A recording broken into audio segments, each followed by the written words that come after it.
मित्रों, Radhe Radhe.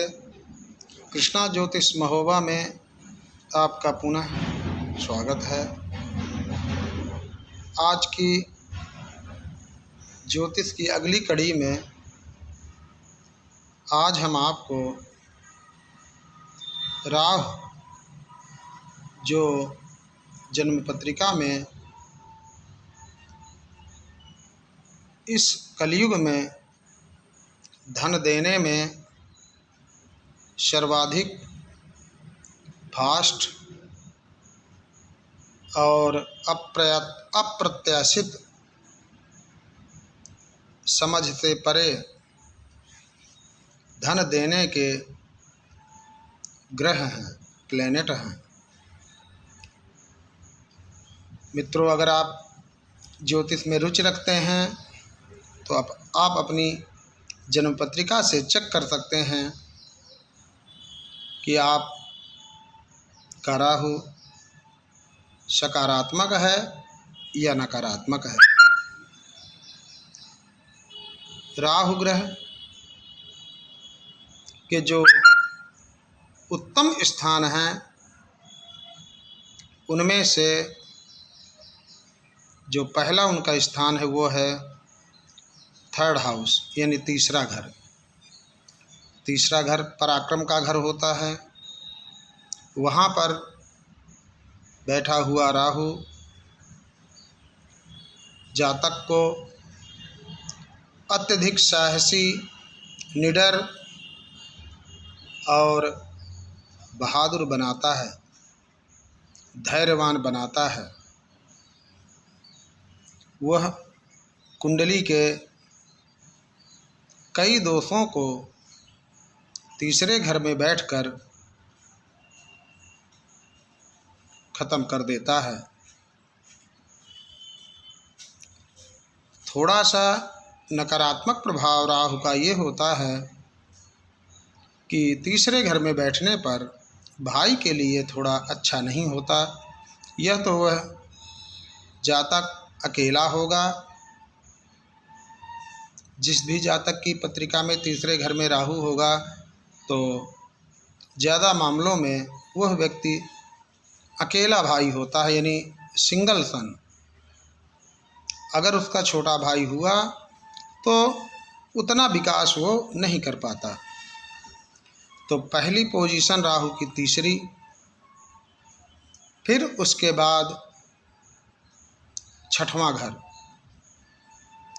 Sixth house, यहाँ पर बैठा हुआ राहु परम शत्रुहंता योग बनाता है।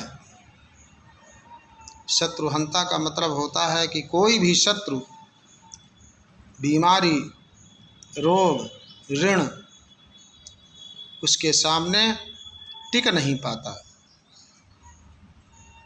आप आजमा करके देख लें, जिस जातक के तीसरे और छठवें भाव में राहु महाराज बैठे हों, बली अवस्था में हों, मिथुन राशि में हों, वृष राशि में हों, कुंभ राशि में हों, तुला राशि में हों, यानी जो उनकी मित्र राशियां हैं बुध की, शुक्र की और शनि, वह उनके मित्र ग्रह हैं।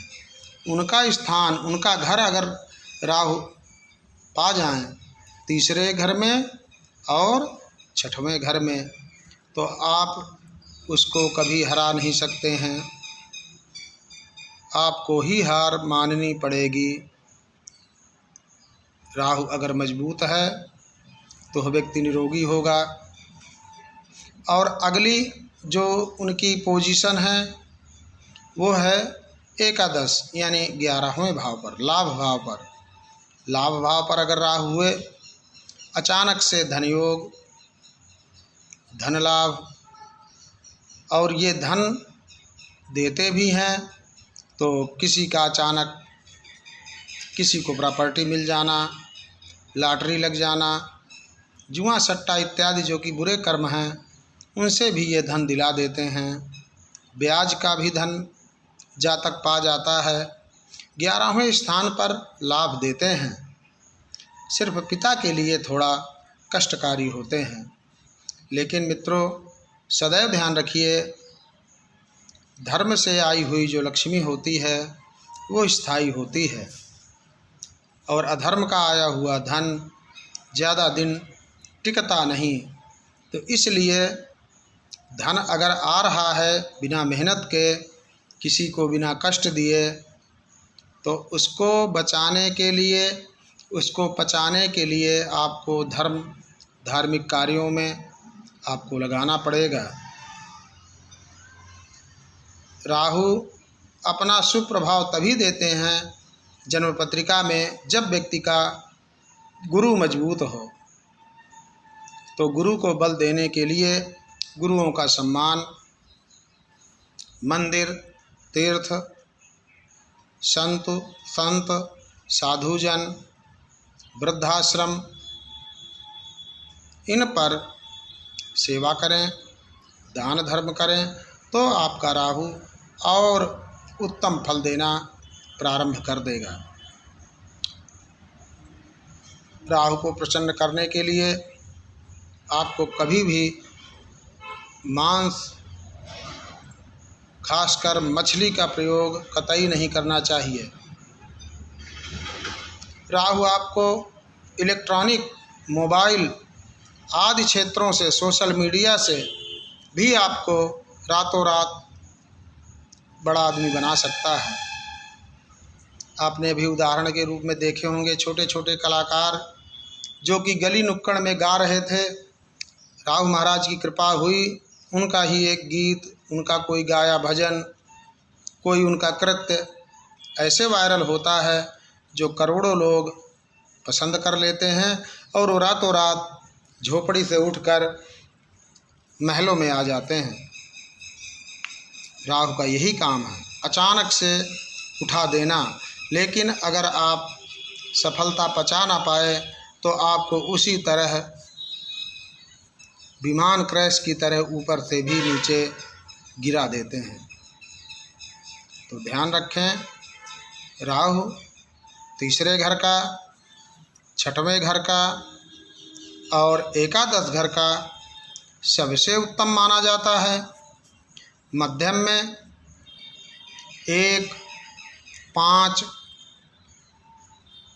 यानी केंद्र के घरों में 10, नवम में भी अच्छा होता है त्रिकोण में, लेकिन वहाँ पर बैठकर वो आपको अपने ही धर्म की बुराई कराने लगता है। इससे बचें।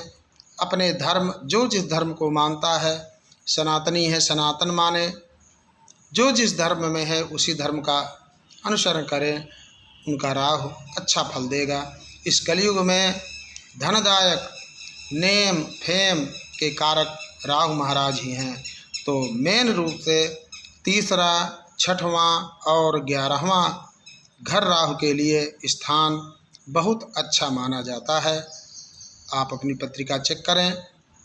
अगर आप इलेक्ट्रॉनिक चीज़ में, लाइट के सामान में, लाइट के काम में, कंप्यूटर के काम में अगर आपको अच्छा पैसा मिल रहा है, कमा रहे हैं, सोशल मीडिया से कमा रहे हैं, तो आप मान के चलें आपका राहु बहुत शुभ है। कृपया हमारे चैनल को सपोर्ट करें, लाइक करें, शेयर करें और सब्सक्राइब करें। एक बार फिर आपसे राधे राधे, धन्यवाद।